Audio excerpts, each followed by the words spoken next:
نصيحه للرجاله، لما تقابل بنت لاول مره حط ليميت للابهار، تمام؟ عشان يمكن تعجب بيك ويبقى للاسف في مقابله تانية او تالتة، وبعد كده فرش الكراريس اللي انت فرشته في اول مقابله انت نسيت نصه خلاص. ما احنا عارفين الكداب نساه، لكن الستات لا. يعني انت هتكذب وتأفور وتفتح صدرك قوي وتبالغ، فاكر ان مفيش حساب؟ لا يا حبيبي، وجع تقطين.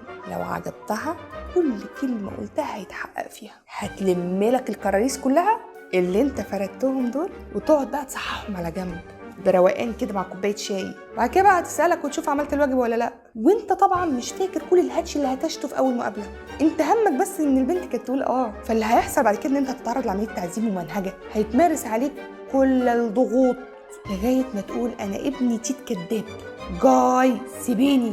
اعملوا حسابكم الستات ما بتنساش يا جدعان. انت لو عجبتها مش هتنسى كل تفصيله انت قلتها. بتكذب ونافش ريشك وفرد عضلاتك وكراريسك، هتلاقي نفسك بعد تاني او تالت مقابله كل ريشك هيتقص وكراريسك هتتهربت وعضلاتك هتفشها، هتنفضك نفضة السجاده ليله عيد.